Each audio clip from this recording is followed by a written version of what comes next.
Bourbon Bougie reporting live from my kitchen. Trumbull County grand jury chooses not to indict a woman charged after miscarriage.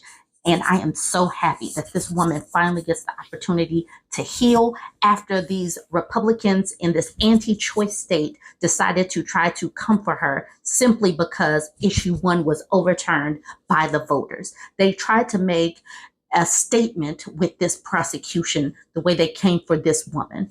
A Trumbull County grand jury Thursday declined to indict a woman charged with abuse of a corpse after she had a miscarriage.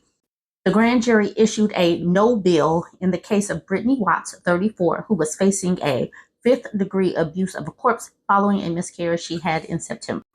The case sparked outrage from abortion rights and women's rights groups. Investigators say they found an unviable fetus that was miscarried in a toilet at her home on September 22nd, which is when Watts was charged. Police said she was trying to plunge the toilet. Forensic pathologist Dr. George Sturbins testified during a grand jury investigation that Watts has sought medical treatment twice before the miscarriage.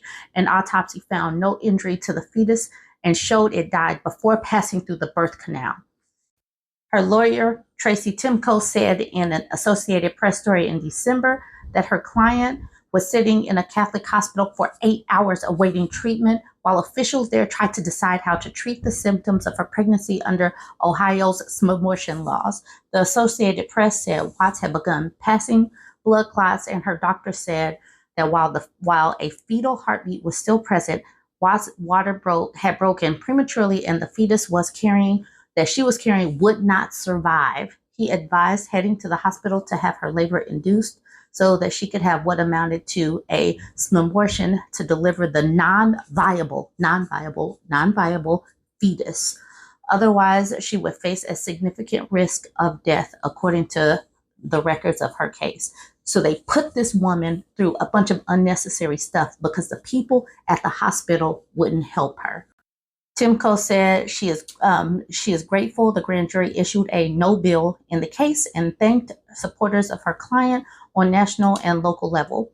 I'm incredibly relieved. We're grateful the grand jury did the right thing here. Brittany can now go on with her life and begin to heal. She shouldn't have been put through this, and people, the prosecutors and the anti-choice people in Ohio should be ashamed of themselves for how they treated this woman. And the women that are of childbearing age should really reconsider having babies in these anti-choice states. A rally in support of Brittany Watts had been planned this afternoon in Warren. Organizers say they will still have the rally, though the tone will be changed. Pastor Todd Johnson said they will celebrate the ruling and rally for women's rights. The rally is scheduled to begin at 4 p.m. on the courthouse square in Warren. I'm so glad to actually have some good news to report for this woman. Please go ahead and chime in. And I'm glad that these anti-choice people are getting ruling after ruling against them. It shows that some people still have some sense in some of these states. These people kind of, I don't want to get any community guidelines violations, so I won't say it. But I'm not thinking very pleasant thoughts about these anti-choice politicians.